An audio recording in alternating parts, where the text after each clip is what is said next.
Hello everyone, welcome to my channel. आज हम लोग करेंगे क्लास 8 का जो भारत की खोज का चैप्टर 4 युगों का दौर का पार्ट 2। पार्ट 1 में हमने बहुत सारे चैप्टर कंप्लीट कर लिए थे।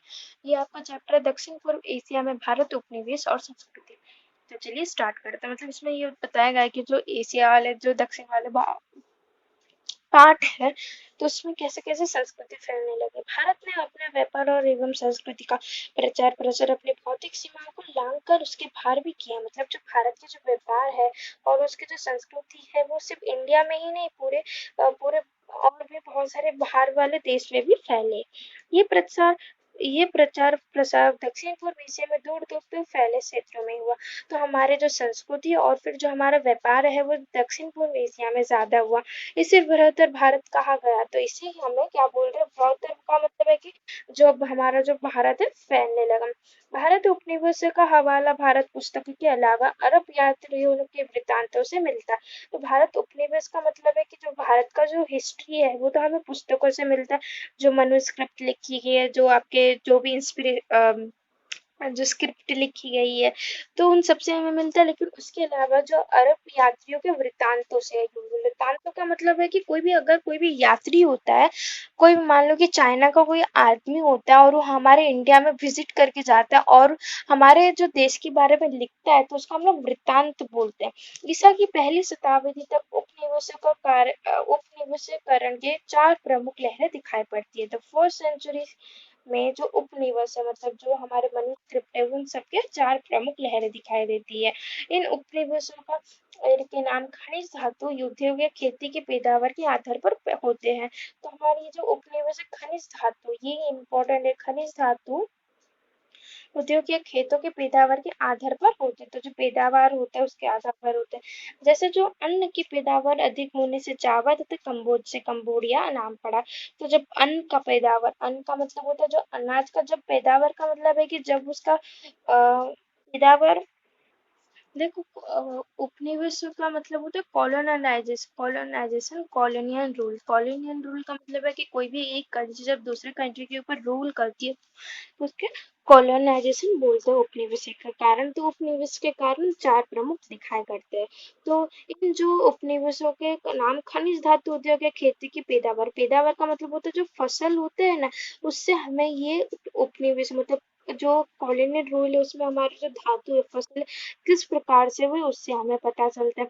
जैसे जो अन्न का पैदावार, जो अन्न का फसल जो अधिक होने से जावा तथा कम्बोज से कंबोडिया नाम पड़ा।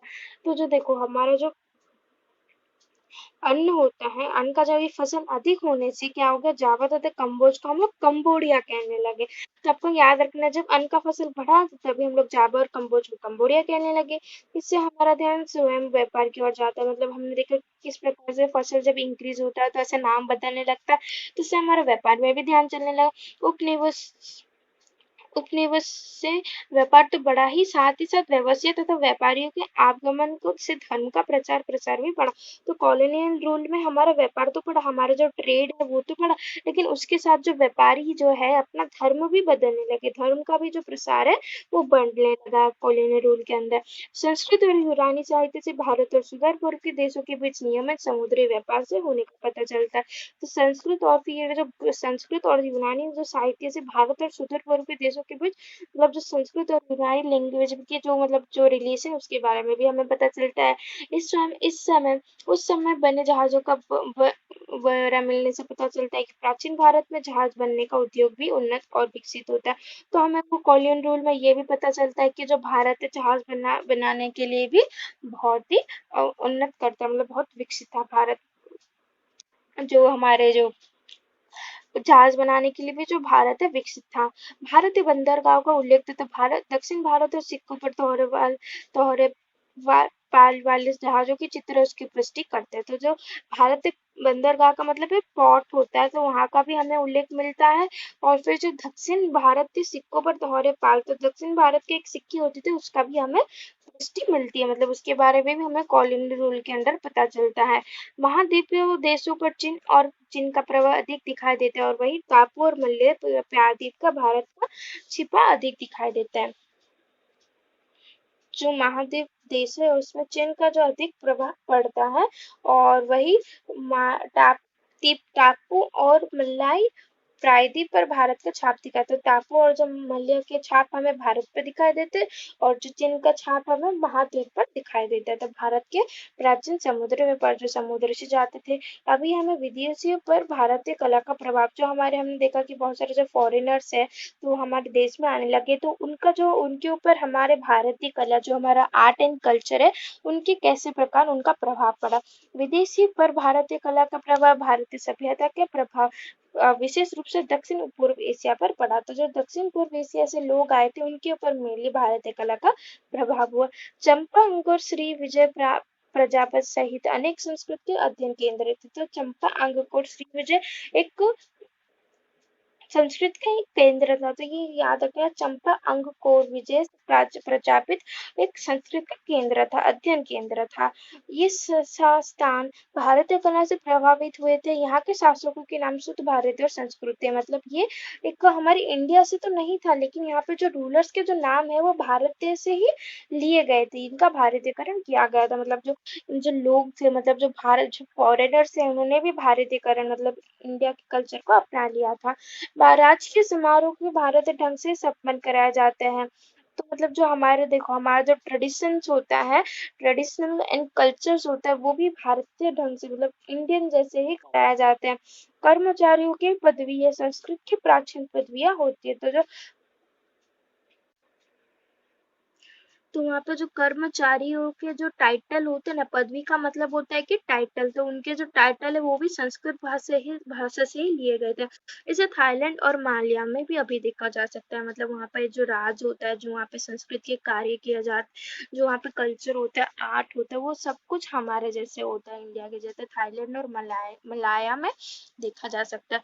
इंडोनेशिया के प्राचीन सभ्यता जावा एवं बाली के मशहूर नृत्य भारत की नृत्य ही है। तो इंडोनेशिया में जो हमारे जो प्राचीन साहित्य है, जावा एवं बाली के जो मशहूर नृत्य है, वो भी वहाँ पर दिखाई देते हैं। यहाँ हिंदू धर्म सर्वाधिक प्रचलित है। तो इंडोनेशिया में हिंदू धर्म बहुत प्रचलित है। इंडोनेशिया के मुस्लिम लोग कहते हैं कि इस्लाम हमारा धर्म है, किंतु रामायण हमारी संस्कृति। तो इंडोनेशिया वाले लोग क्या बोलते हैं कि जो इस्लाम है वो हमारा धर्म है, हमारा रिलीजन है, लेकिन रामायण हमारी संस्कृति, हमारा जो कल्चर कौन है, रामायण। तो इंडोनेशिया की बात की जो मुस्लिम लोग है क्या बोलते हैं कि इस्लाम हमारा धर्म है, लेकिन जो रामायण हमारी संस्कृति। लोग कंबोडिया के वर्णमाला, दीवानी और फौजदारी की तथा कानून आदि में भारत का प्रभाव दिखाई पड़ता है। तो जो कंबोडिया वाली जगह है, वहाँ पे वर्णमाला, फिर जो भी नंबर जो भी आए, वो सब कुछ भारत से ही प्रभाव किए जाते हैं। कंबोडिया में अंकोर वाट मंदिर सबसे ही बड़ा हिंदू मंदिर है। तो कंबोडिया में एक अंकोर वाट मंदिर है जो सबसे हिंदू धर्म में, मतलब वहाँ पे हिंदू लोग मिल जाते हैं। तो ये इम्पोर्टेंट है। कंबोडिया में अंकोर वाट मंदिर है। वहाँ पर भारतीय बस्तियों की भव्य कला और वास्तुकला का प्रभाव भी दिखाई पड़ता है। तो जो कंबोडिया में जो अंकोर वाट मंदिर है, वहाँ पे हमें भारत बस्तियों मतलब भारत के जो लोग भी वहाँ पे गए थे और वहाँ पे बहुत सारी चीजें उन्होंने बेची थी, इसके बारे में भी पता चलता है। जावा के अद्भुत मंदिरों में पत्थरों पर उत्कीर्ण बुद्ध की जीवन कथा तथा नक्काशी द्वारा भगवान विष्णु, राम और कृष्ण की कथा अंकित है। तो हमारी जो जावा की जगह है, तो जावा भी एक जगह है, तो वहाँ पे मंदिरों पर एक पत्थर पर बुद्ध की जीवन कथा, बुद्ध की जो बौद्ध है, महात्मा बुद्ध है, उनके बारे में हमें उनकी जीवन कथा बताई गई। और एक नक नक्काशी है, तो उन्होंने एक मतलब एक जीवन गाथा लिखी, मतलब वहाँ पे विष्णु और फिर जो राम कृष्ण है, उनके ऊपर एक स्टोरी लिखी है। तो इम्पोर्टेंट है कि नक्काशी ने लिखा है। और जो जावा के अद्भुत मंदिरों पर किसके पत्थरों पर किसके मतलब जीवन गाथा लिखी है, बुद्ध की लिखी गई है। ठीक है। भारतीय कला में हमेशा धार्मिक प्रेरणा एवं पारदर्शिता होती है, जैसे यूरोप के गिरजाघरों के निर्माण में प्रभावित है। तो जो यूरोप के जो गिरजाघर है, तो वहाँ पे भारतीय कला के जैसे सौंदर्य का संबंध आत्मा से जोड़ा जाए, भला ही वो पदार्थ रूप में आकार ग्रहण कर ले। भारत का विशेषता उसकी मूर्ति कला और स्थापत्य में थी। तो जो भारत की विशेषता मतलब भारत, अगर भारत हम लोग मेनली पहले लोग भारत मूर्ति कला मतलब जो हम लोग मूर्तियाँ बनाए जाते हैं, मूर्ति के लिए ही पहले भारत को बोला जाता था, माना जाता था, ठीक है? तो जो भारत की जो विशेषता है मूर्ति कला में, भारतीय संगीत और यूरोपीय संगीत में भिन्नता थी, परंतु भारत के विशिष्ट संगीत ने चीन और एशियाई संगीत को प्रभावित किया। लेकिन जो भारत की संगीत और फिर जो यूरोपीय संगीत मतलब जो इंडिया की संगीत और फिर यूरोप की जो संगीत है उसमें बहुत ही भिन्न था। मतलब इंडिया और फिर जो यूरोप की जो सिंगिंग है वो बहुत ही अलग थी, लेकिन फिर भी जो भारत की जो विशेष संगीत ने चीन और एशिया को अपने ओर प्रभावित किया। तो जो चीन और एशिया ने किसकी ओर मतलब इसको किसने प्रभावित किया? भारत के विशेष संगीत ने। तो बाली द्वीप की नृत्य भारतीय प्रभाव, तो बाली एक जगह है तो वहां पे हमें ये नृत्य दिखाई देता है, इंडिया का ही ये है, ठीक है। और फिर देखो विश्व का सबसे बड़ा मुस्लिम देश रामायण का दीवाना, जो हमने पढ़ा था ना, इंडोनेशिया के मुस्लिम लोगों ने क्या बोला कि इस्लाम हमारा धर्म है लेकिन हमारा जो रामायण है वो हमारा कल्चर है। तो कंबोडिया हमारा मतलब जो कंबोडिया है उसमें अंकोर वाट मंदिर उसके बारे में हम लोग बताया गया है, ठीक है। अमृता के लालच में बनाया गया भगवान विष्णु का विश्व का सबसे बड़ा हिंदू मंदिर है, तो भगवान विष्णु का ये सबसे बड़ा मंदिर माना जाता है। एक ऐसा मंदिर जिसके दीवारों पर लिखे हैं महाभारत एवं रामायण के जुड़े प्रसंग, तो यहाँ पर महाभारत और रामायण के जुड़े प्रसंग भी हमें मिलते हैं। तो ये हमारे जो छोटे छोटे से क्वेश्चन है, हमारे जब सारे लेसन हो जाएंगे चैप्टर तो हम लोग करेंगे। भारत का विदेशी व्यापार, तो भारत पर हमने देखा कि कॉलोनियलिज्म रूल हुआ, जब यूरोप हमारे ऊपर रूल कर रहे थे तो विदेशी का जो व्यापार है जो मतलब भारत के जो यूरोप लोगों के क्या व्यापार हुआ, ईसवी सन के पहले हजारों वर्षों में भारत व्यापार का प्रसिद्ध दूर दूर तक ये व्यापार पूर्वी समुद्र तक देशों तक भूमध्य सागर तक फैला था। जो ईसवी सन के पहले 1000 वर्षों में भारतीय व्यापार का प्रसिद्धि मतलब जो भारत का व्यापार है 1000 वर्ष के पहले बहुत दूर दूर तक फैलाया था, तो ये इम्पोर्टेंट है कि 1000 वर्ष पहले तो भारत का जो व्यापार दूर दूर तक फैला था, ये व्यापार पूर्वी समुद्र के देशों तथा भूमध्य सागर तक फैला था। तो ये जो हमारा जो व्यापार है पूर्वी समुद्र जो हमारे ईस्ट वाले के जो समुद्र तक फैला गया था, मेडिटेरेनियन सी है ना, तो वहां तक हमारा जो जो हमारा व्यापार है फैला गया था। बहुत विकसित था, यहाँ का बना कपड़ा दूर दूर तक देशों तक जाता था। आपने देखा था अपने अपने हिस्ट्री की बुक में देखा होगा कि हमारा जो पेपर है, स्पाइसेस है, सिल्क कॉटन है, सिल्क है, वो बहुत विकसित थे। तो हमारे जो यहाँ पे कपड़े बनते थे वो दूर दूर तक देशों तक जाते थे। रेशमी कपड़ा भी यहाँ बनता था, परंतु अच्छी किस्मों का रेशम चीन से आयात किया जाता था।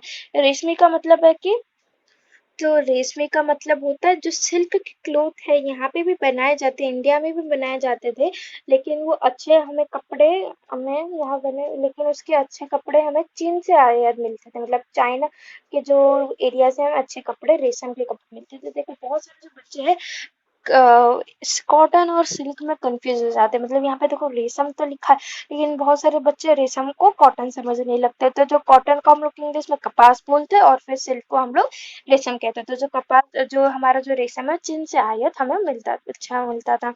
पूर्ण रूप से भारतीय रेशम का उद्योग बाद के विकसित हुआ, लेकिन फिर भी उसके बाद जो हमारा जो भारतीय का जो सिल्क था और उसका जो उसका इम्पोर्टेंस से बढ़ता रहा।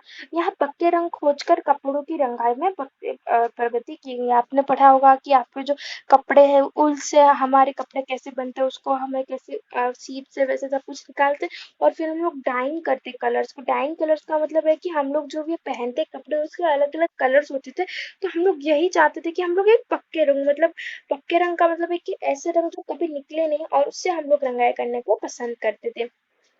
इनमें से एक नील का रंग था जिसको इंडिगो कहा जाता था, तो इसका एक नील कलर का एक रंग था जिसको इंडिगो कहा जाता था। ये सब तो इंडिया से बना है, तो हम लोग इंडिगो इसलिए कहते हैं क्योंकि इंडिया से बना है। तो इंडिगो का जो विकास है हमारे आपके जो चैप्टर 3 है आपकी हिस्ट्री में, तो वहाँ पे इंडिगो के बारे में बताया गया है। तो इंडिगो का जो उत्पन्न इंडिया में किया गया था और इससे जो लोग हैं आकर्षित हो जाते थे इंडिया से, और बहुत सारे लोग तो इंडिया में आके बस जाते थे, इंडिगो के कल्टीवेशन करते थे।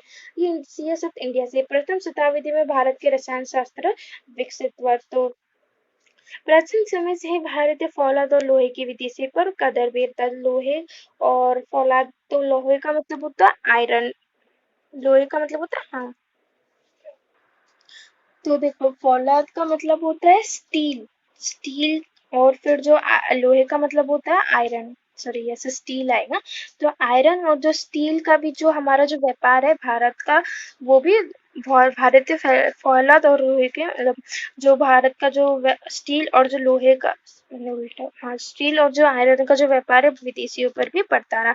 विशेष रूप से युद्ध के सामान बनाने की इनकी मांग थी, मतलब युद्ध इसीलिए ही होते थे स्टील आयरन इन लोगों के लिए। विभिन्न धातुओं का प्रयोग आसव और भस्म बनाने से किया गया था, मतलब बहुत सारे धातु बहुत सारी जो चीजें भस्म मतलब जो एसिड से बनाने के लिए किया गया था। औषध विज्ञान का भी काफी विकसित था। तो जो इंडिया में जो हमारे प्लांट से जो मेडिसिन बनाते थे, औषध विज्ञान मेडिसिन बनाने का भी हमारा विकसित था। रक्त संचार का ज्ञान यहाँ के लोगों के हार्वे के पहले से ही हो गया था। जो रक्त का कैसे संसार होता है उसके बारे में भी लोगों को पता था। प्राचीनतम विज्ञान विषयों में खगोल शास्त्र विश्वविद्यालय का नियमित पाठ्यक्रम था। खगोल शास्त्र का मतलब होता है जियोग्राफी, ठीक है, जियोग्राफी का भी जो विकसित होने लगा।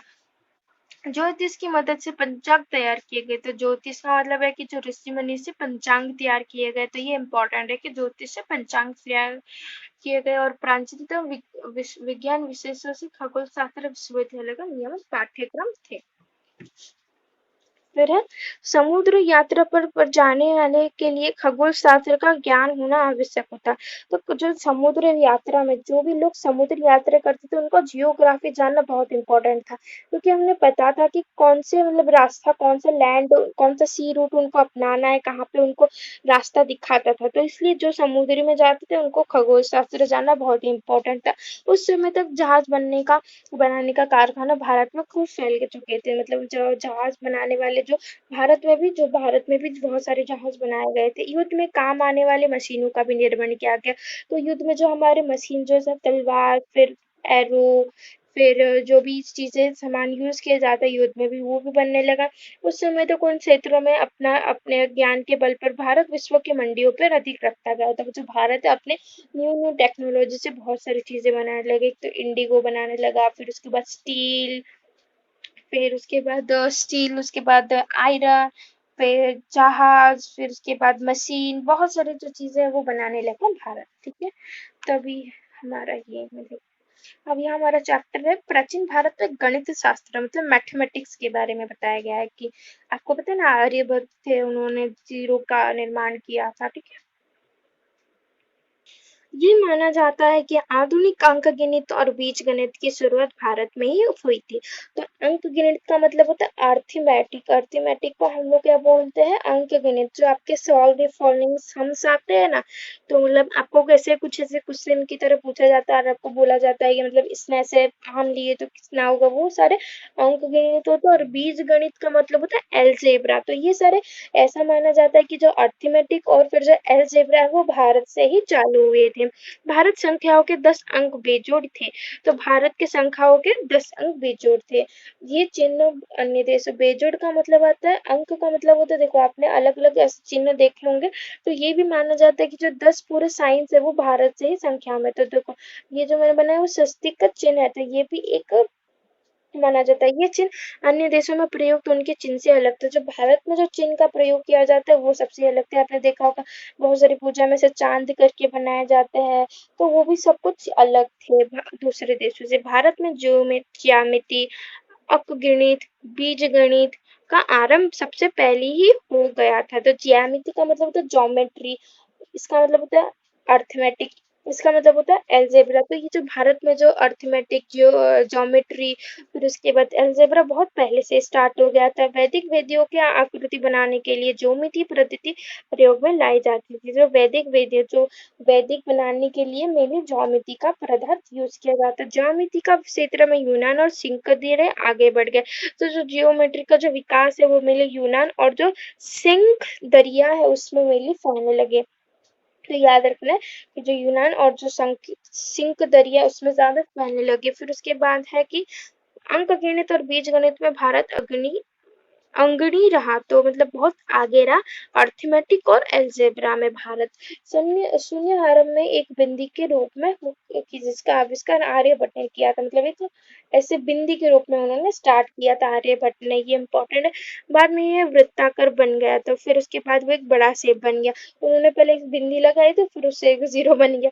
जीरो अंक स्थान मूल्य वाली दशमलव विधि का अपनाने के बाद अंक गणित और बीज गणित से तेजी विकास हो गया। तो जब जो जीरो अंक का विकास विकास हुआ, तो उसके बाद जो बीज गणित और फिर जो अंक गणित है, जो ज्योमेट्री नहीं, अर्थमेटिक और जो अलजेब्रा है वो फैलने लगा। भारतीय गणित के क्षेत्र में 427 ईस्वी में जन्मे ज्योतिरिक्त आर्यभट्ट भास्कर। तो मतलब हमें बताया गया कि हमारे जो गणित के जो हमारे बहुत सारे इम्पोर्टेंट पर्सन थे, तो 427 ईस्वी में हमारे आर्यभट्ट हुए थे। भास्कर जो है वो 522 में हुए थे। ब्रह्मपुत्र जो है 628 ने अपना अपना योगदान दिया। तो अलग अलग देखो, 4 यहाँ पे थे, 5 थे, 6 थे, मतलब अलग अलग सेंचुरी पर अलग अलग लोग ने अपना अपना योगदान दिया। 114 में जब जन्मे भास्कर, द्वितीय भास्कराचार्य ने खगोल शास्त्र, बीज गणित तथा अंक गणित ने अपना पहला ग्रंथ लिखा। जो भास्कराचार्य थे उन्होंने खगोल शास्त्र, जियोग्राफी, बीज गणित का मतलब होता है बीज गणित का मतलब होता है एल्जेब्रा, अंक गणित का मतलब होता है अर्थमेटिक का उन्होंने ग्रंथ लिखा, मतलब एक पूरा बुक लिखा उसके ऊपर। अंक गणित पर लिखी हुई लीलावती नामक उनकी पुस्तक प्रसिद्ध है। तो उन्होंने अंक गणित जो है अर्थमेटिक है, तो उनके ऊपर उन्होंने एक बुक लिखा जिसका नाम है लीलावती। तो ये इंपॉर्टेंट है, लीलावती एक बुक है अंक गणित की, और उन्होंने वो लिखा। थोड़ी सी अजीब हो सकती है कि एक लड़की का नाम है, तो ये सरल स्पष्ट शैली में लिखी गई पुस्तक है। तो ये सबसे शैली मतलब बहुत ही फेमस पुस्तक है। सिद्धांत शिरोमणि ग्रंथ में गुरु गुरु गुरुत्वाकर्षण बल पर नूतन से पहली जानकारी दी गई थी। तो सिद्धांत शिरोमणि ग्रंथ में गुरु, तो मतलब पहले से लोगों को पता चल गया था कि सिद्धांत शिरोमणि में, इस ग्रंथ में पता चल गया था। ठीक है, तो अभी हमारा है विकास और हार्स। तो क्या क्या हमारे इंडिया में कौन सी चीजें की विकास, मतलब चीजें की इम्पोर्टेंस हुई, और कौन से चीज में उनकी मतलब उनकी लॉस होने लगी ऑब्जेक्ट्स की, सब ऑब्जेक्ट। ईसवी सन के प्रारंभ से पहले 1000 वर्ष आक्रमण तथा झगड़ों के समय होने के बावजूद भारत ने सभी दिशा में प्रगति की। मतलब भारत में तो लड़ाई सब कुछ होने लगी, लेकिन उसके बाद भी जो भारत ने बहुत ही मजबूत बना रहा, उसकी प्रगति बढ़ती रही, मतलब वो बहुत सारी चीजों में फेमस होने लगा। उसका सम्मान ईरान, चीन, यूनानी जगह तथा मलेशिया में बढ़ता रहा। तो उनके जो भारत की जो चीजें हैं, जो सारी जो चीजें हैं वो ईरान, चीन, यूनानी तथा जगत और मलेशिया में फैलने लगा। ये भारत का स्वर्ण युग था। मतलब जो चीजें जब यहाँ पे फैलने लगे, तो ये स्वर्ण युग, गोल्डन एज था। स्वर्ण युग का मतलब एक गोल्डन एज, जब सारी जो चीजें बिकने लगी, अलग अलग विकसित हुए। इस बीच उत्तर पश्चिम से विदेशी हमलावर हुनों का आगमन हो गया। तो उस बीच में जो उत्तर पश्चिम, जो हमारा जो नॉर्थ पश्चिम ईस्ट का जो साइड है, तो उसमें हुन्स है। तो इसका मतलब इंग्लिश में तो हंस होता है। इसके बारे में भी आप अपने हिस्ट्री बुक में पढ़े होंगे। तो उसके बारे में मतलब जो हुन्स का भी आगमन होने लगा। आधी शताब्दी तक पूरे उत्तर भारत पर उनके राज्य हो गया। तो आधी शताब्दी मतलब हाफ सेंचुरी तक तो हुन्स का जो हमलावर है, तो हाफ सेंचुरी तक तो उत्तर भारत पर उन्होंने राज किया, हुन्स ने था, जिन्हें गुप्त वंश के अंतिम शासक यशोवर्मन के साथ मिलकर बहुत प्रयत्न के बाद हुंस को बाहर निकाला जा सका। तो हमारे जो लोग थे, उन्होंने क्या किया, मतलब यशोवर्मन जो लास्ट रूलर थे गुप्त डिनेस्टी के, तो उन्होंने हम सब मिलकर क्या किया, हमने जो हुंस को बाहर निकाला। इस संघर्ष में राजनीतिक और सैनिक दोनों दृष्टि में भारत कमजोर हो गया। मतलब जो राजनीतिक पॉलिटिक्स और फिर सैनिक का मतलब है कि सैनिक भी कम हो गए, क्योंकि हुंस बहुत ही पावरफुल थे। तो इसलिए हमने किस प्रकार से उनका सामना किया, वो मतलब बहुत ही डिफिकल्ट था। तो इसलिए बहुत सारे राजनीतिक और जो सैनिक दृष्टि में कमजोर हो गए। 7वीं शताब्दी में हर्षवर्धन के शासनकाल में उज्जैनी पूर्ण कला और संस्कृत का केंद्र बना, परंतु 9वीं शताब्दी में कमजोर नष्ट हो गया। तो जो 7वीं शताब्दी, 7th सेंचुरी में जो हर्षवर्धन थे, उनके बारे में हमने पढ़ा था। उनकी जो उज्जैन, वहाँ पे उज्जैन थे, तो वहाँ पे उन्होंने कला और संस्कृति का एक केंद्र बन गया। तो आर्ट एंड संस्कृति का मतलब होता है कल्चर। तो आर्ट कल्चर में जो केंद्र बन गया था कौन, उज्जैन। परंतु 9वीं शताब्दी में एक परंतु नौवीं शताब्दी कमजोर हो गया, मतलब पूरा 7th सेंचुरी में तो जो कन्नौज था एक आर्ट एंड कल्चर का बहुत बड़ा पार्ट था, लेकिन 9th सेंचुरी में वो कम हो गया। 9वीं शताब्दी में गुर्जर सम्राट मिहिर भोज ने उत्तर और मध्य भारत में राज्य कायम करके कन्नौज की अपनी राजधानी बना दी। क्योंकि जो 9th शताब्दी है, जो 9th सेंचुरी में जो मिहिर भोज एक सम्राट थे, तो याद रखना है कि मिहिर भोज ने उत्तर और मध्य भारत में राज्य कायम किया, मतलब जो नॉर्थ और जो मध्य जो बीच वाला जो इलाका है, सेंट्रल और नॉर्थ वाले इलाकों के अपने कब्जा करके कन्नौज को अपनी राजधानी बना दी। 11वीं शताब्दी में पराक्रमी राजा भोज ने अपने पूर्ण उज्जैन की अपनी राजधानी बना दी है, तो मतलब सब लोग उज्जैन के पीछे ही पड़े। तो ठीक है, तो भोज अद्भुत व्यक्ति था जो व्याकरण तथा कोश विज्ञान, सॉरी सॉरी मैंने उल्टा बोल दिया, 9th सेंचुरी में उनका राज्य छीना गया था, तो इसलिए फिर से उन्होंने 11वीं शताब्दी में फिर से अपना राज्य कर लिया, जो अपना कैपिटल बना दिया राजधानी उज्जैन को। तो जो भोज अद्भुत व्यक्ति थे, जो व्याकरण तथा कोश विज्ञान का विद्वान होने के साथ साथ भेषज और खगोल शास्त्रों में भी रुचि रखता था। वो स्वयं कवि और लेखक था, जिसके नाम से कई रचनाएं मिलती है। तो जो मिहिर भोज थे, जिसने 9th सेंचुरी में उज्जैन के कब्जा कर लिया था, तो वो एक अद्भुत व्यक्ति थे, और उनका व्याकरण और कोश विज्ञान का मतलब होता है ट्रेजरी, ठीक है, ट्रेजरी, और फिर उसमें भी और भेषज, साथ साथ भेषज और खगोल शास्त्र में भी रुचि रखते थे। तो खगोल शास्त्र का मतलब होता है जियोग्राफी, और तो भेषज का मतलब होता है फर्माकुटली, ऐसा कुछ होता है, तो मतलब साइंस के रिलेटेड, और फिर वो जियोग्राफी में भी अपना रुचि रखते थे। वो स्वयं कवि और लेखक थे, जिसका मतलब वो बहुत उनके बहुत बड़े कवि और लेखक भी थे। वो कौन थे? मिहिर। इसके बाद भी भारत राजनीतिक तथा रचनात्मक रूप में कमजोर पड़ गया, लेकिन फिर भी जो अपने राजनीतिक पॉलिटिक्स और जो कल्चर में कम पड़ गया भारत। दक्षिण भारत आक्रमण हरमोस ले बच्चा रहा, मतलब जो दक्षिण भारत में कुछ ना कुछ आक्रमण तो हुए नहीं, मतलब उत्तर भारत में तो हो भी गए, लेकिन जो दक्षिण भारत में इतना नहीं हुआ। नालंदा विश्वविद्यालय के नाम था इसके नालंदा विश्वविद्यालय का नाम था, इसके विद्वानों के आदर पूरे भारत में किया जाता है। यहाँ चीन, जापान और तिब्बत के विद्यार्थी पढ़ने आते थे। तो नालंदा एक विश्वविद्यालय के एक इंटरनेशनल स्कूल था, और ये भी बहुत बड़ी बात होती है अगर आप उस स्कूल में पढ़ते होंगे। वहाँ पे जो चीन, जापान और जो तिब्बत के जो विद्यार्थी पढ़ने आते थे, तो नालंदा विश्वविद्यालय, तो ये आपको बताया ना कमेंट सेक्शन में कि ये कहाँ पे है। ये आप गूगल से भी मेरे को सर्च करके बता सकते हो कि ये नालंदा विश्वविद्यालय आपको मतलब कहाँ है, ठीक है। फिर यहाँ अनेक विषयों की शिक्षा दी जाती, तो इसके अलावा भागलपुर के पास विक्रमशिला तथा काठियावाड़ में भी विश्वविद्यालय एवं उज्जैन विश्वविद्यालय तथा दक्षिण में अमरावती विश्वविद्यालय है। तो इसके अलावा भी मतलब बहुत सारी विषयों की शिक्षा दी जाती है। अलावा मतलब यहाँ पे हमें बताया गया कि कौन कौन से जो छोटे छोटे जो जो भी सिटी है, वो उनके मतलब उनसे उनमें भी उनके स्टेट में सिटी में भी एक स्कूल है। तो देखो भागलपुर के पास विक्रमशिला है, और देखो एक विक्रमशिला एक विश्वविद्यालय, काठियावाड़ में भी विश्वविद्यालय है, एवं उज्जैन की विश्वविद्यालय तथा दक्षिण में अमरावती विश्वविद्यालय है। तो ये अलग अलग विश्वविद्यालय आप दक्षिण के पहले याद कर लो, हो जाएगा अमरावती, क्योंकि देखो यहाँ पे तो सबके विश्वविद्यालय दिए, तो इतना इम्पोर्टेंट नहीं है इसका, और इसका भागलपुर में विक्रमशिला, और फिर अमरावती दक्षिण में। 8वीं शताब्दी में शंकराचार्य के बाद कोई भी दार्शनिक नहीं हुआ, तो शंकराचार्य एक बहुत बड़े गुरु थे, तो उनके बाद कोई भी और अच्छे नहीं मतलब कोई भी और अच्छे आदमी, मतलब अच्छे तो थे लेकिन और नॉलेजेबल नहीं थे। ब्राह्मण और बुद्ध धर्म पतन के होने जाने लगे, और पूजा अपने विकृत रूप से दिखाई देने लगी। तो जो ब्राह्मण और जो बौद्ध लोगों की कमी होने लगी, और जो पूजा है मन को, लोगों को मन जैसा लगे वो करते रहे, मतलब ऐसे कोई भी कल्चर को मानते नहीं रहे कि अपने धर्म के अनुसार नहीं करते रहे, लोगों को जैसा अपना मन के हिसाब से वो करने लगे। साहित्य में भूपति के तथा गणित में भास्करादित्य आखिरी सबसे बड़े नाम थे। तो साहित्य में भूपति सॉरी, साहित्य का मतलब होता है लिटरेचर में भवभूति का नाम आता है, और कला और फिर गणित में भास्करादित्य मतलब भास्कराचार्य का नाम आता है। तो ये सबसे बड़े नाम थे, तो आपको याद रखने के लिटरेचर में कौन थे, लिटरेचर में भवभूति थे, भवभूति, ठीक है, भवभूति थी। और फिर जो गणित में कौन थे, जो भास्कराचार्य या फिर भास्कर द्वितीय भी बोल सकते हैं। प्राचीन भारतीय कला की रचनात्मक प्रवृत्ति 16th सेंचुरी की तक नष्ट हो गई थी, तो और भी जो रचनात्मक थी वो तो पूरी 16th सेंचुरी में बहुत कम हो गई थी। डॉक्टर राधा कृष्ण का कहना है कि भारतीय दर्शन ने अपनी शक्ति राजनीति के साथ खो दी।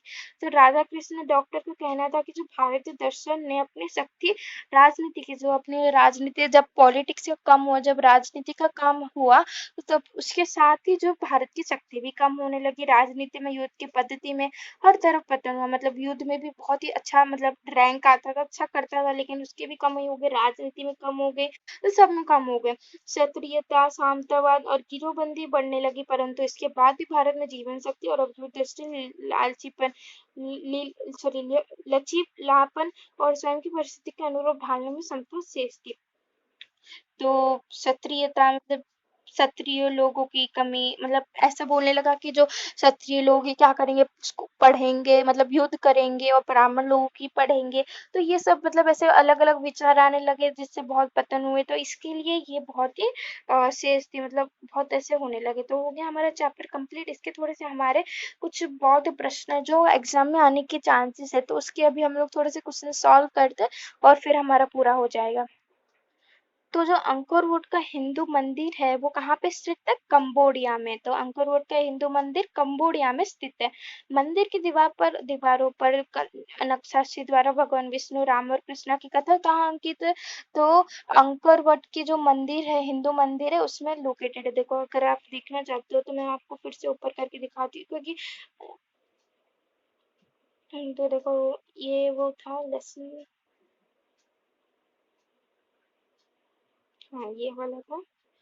देखो आपको मैं दिखा देती हूँ कि देखो जावा के अद्भुत मंदिरों पर जावा भी एक कंबोडिया के मतलब जो मंदिर था, अंकोर वट का मंदिर में ही वो है। तो ठीक है, अंकोर वट के हिंदू मंदिर में है। सॉरी, अंकुर वोट नहीं होगा, जावा होगा। मुझे लगा कि पहले जो जावा है वो अंकुर वोट की है, लेकिन वो अलग है। जावा और अंकुर वोट अलग है। तो जो भारत का जो मतलब मंदिर की जो दीवारों पर नक्काशी द्वारा भगवान विष्णु, राम और कृष्ण की कथाएं है, वो अंकुर वोट के मंदिर, सॉरी जावा के मंदिर में पाए गए हैं। ठीक है।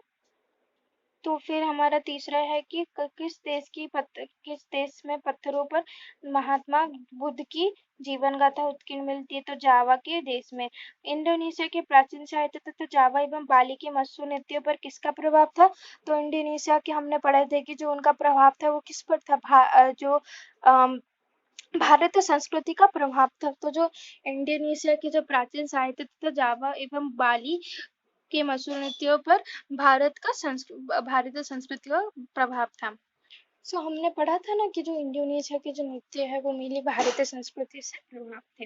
भारत के भारत के विकसित विशिष्ट संगीत ने किसको किसको प्रभावित किया? तो एक तो चीन और एशिया के संगीत को प्रभाव किया। हमने देखा था कि चीन और जो भारत के जो संगीत तो अलग अलग थे, लेकिन फिर भी जो भारत के जो संगीत है वो चीन और फिर जो एशिया के संगीत को प्रभावित किए।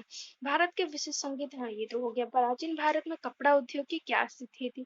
तो प्राचीन भारत में कपड़ा बहुत विकसित था, परंतु अच्छी किस्म के जो रेशम थे नीचे मतलब भारत का जो कपड़ा था बहुत उद्योग का तो था, लेकिन जो उसके जो रेशम थे मेनली जो भारत की अच्छी इतनी रेशम नहीं थी, और वो चीन से आयात आया जाता था। नील नील के रंग को क्या कहा जाता था? उसको इंडिगो। हमने देखा था ना कि वो इंडिगो उसको कहा जाता था। भारत का जो रसायन शास्त्र है वो कब विकसित हुआ? तो जब प्रथम शताब्दी में भारत का रसायन शास्त्र विकसित हुआ। देखो भारत में जो केमिस्ट्री है ना, रसायन शास्त्र का मतलब होता है केमिस्ट्री का जो विकसित हुआ था वो प्रथम शताब्दी में। शायद ये मैंने मतलब पीपीटी में दिया नहीं होगा या फिर मैं भूल गई होंगी बोलना। तो ये इम्पोर्टेंट है कि जो भारत का जो रसायन शास्त्र जो केमिस्ट्री है वो प्रथम शताब्दी में हुआ था। फिर है कि प्राचीनतम विज्ञान विषयों में कौन सा पाठ्यक्रम नियमित है? तो प्राचीनतम विज्ञान विषयों में खगोल शास्त्र विश्वविद्यालय का पाठ्यक्रम नियमित है। तो मतलब जो प्राचीनतम विज्ञान विषयों में कौन सा सबसे था? खगोल शास्त्र था। हमने उसमें देखा था ना कि जो व्यापार जो ट्रेडर्स जो मतलब जो समुद्र यात्रियों को बोला गया है कि आपको खगोल शास्त्र मतलब इम्पोर्टेंस देता है। तो प्राचीनतम विज्ञान विषयों में खगोल शास्त्र का पाठ्यक्रम नियमित था। शून्य का आविष्कार आर्यभट्ट ने किया था। अंक गणित पर लिखी हुई लीलावती नामक किसने लिखी थी? तो ये किसने लिखी थी? भास्कर द्वितीय मतलब भास्कराचार्य ने अंक गणित का एक बुक लिखा था, इसका नाम है लीलावती। फिर है गुरुत्वाकर्षण बल पर न्यूटन से पहले ही किसने किस ग्रंथ में लिखी थी? तो ये एक तो हमने एक सिद्धांत शिरोमणि के ग्रंथ के बारे में पढ़ा था। तो सिद्धांत शिरोमणि ग्रंथ में गुरुत्वाकर्षण बल पर व्युत्पन्न से पहले किसने किसकी ग्रंथ दी थी? तो जो भास्कराचार्य ने पहले ये जानकारी दी थी। तो इसका पूरा आंसर होगा सिद्धांत शिरोमणि ग्रंथ में गुरुत्वाकर्षण बल पर न्यूटन से पहले ही भास्कराचार्य ने जानकारी दी थी। तो अभी हमें 7वीं शताब्दी में हर्षवर्धन के शासनकाल कला और संस्कृति का केंद्र कहाँ था? उज्जैन में। 9वीं शताब्दी में गुर्जर सम्राट मिहिर भोज ने उत्तर और मध्य भारत में राज्य कायम करने पर अपने कहाँ राज्य बनाए? वो भी उन्होंने उज्जैन में ही बना दी। ठीक है। उज्जैन नहीं, मैं सॉरी उज्जैन बोल रही थी ना, यहाँ पे भी मैंने कन्फ्यूज होगा। तो ठीक है, तो जो तो उन्होंने कहाँ पे बनाई थी अपने जो मतलब जो अपने राज्य कहाँ पे बनाई थी? उज्जैन में बनाई थी। 11वीं शताब्दी में पराक्रमी राजा भोज परमार ने अपनी राजधानी कहाँ पे बनाए? तो अपनी उन्होंने पूर्व राजधानी उज्जैन में बनाई फिर से। ठीक है। राजा भोज के बारे में बताइए। तो हमने राजा भोज के बारे में पढ़ा था कि वो एक अद्भुत इंसान थे। उन्होंने व्याकरण तथा कोशा विज्ञान और मतलब कोशा विज्ञान के बारे में भी उन्होंने रुचि रखी थी। खगोल शास्त्र में वो मतलब उन्होंने रुचि रखी थी। फिर उसके बाद उन्होंने कोश विज्ञान जो साइंस के बारे में भी अपनी रुचि रखी थी। कवि और लेखक भी थे और उनकी कई रचनाएं। तो उनका पूरा आंसर होगा 11वीं शताब्दी में शताब्दी में राजा भोज ने अपनी राजधानी उज्जैन बनाई थी। फिर भोज अद्भुत व्यक्ति था जो व्याकरण तथा कोश विज्ञान में का विद्वान होने के साथ साथ भेषज और खगोल शास्त्र में भी रुचि रखता था। वो स्वयं कवि और लेखक था जिसके नाम से कई रचनाएं मिलती है। तो ये हमारा हो गया पूरा चैप्टर, पूरा ये जो पार्ट है वो युगों का दौर हो गया। और अगर आपको एक्सप्लेनेशन अच्छा लगा तो कमेंट में बताना, और फिर आपको और कोई वीडियो चाहिए तो वो भी बताना। तो थैंक यू सो मच, मिलते हैं नेक्स्ट वीडियो में।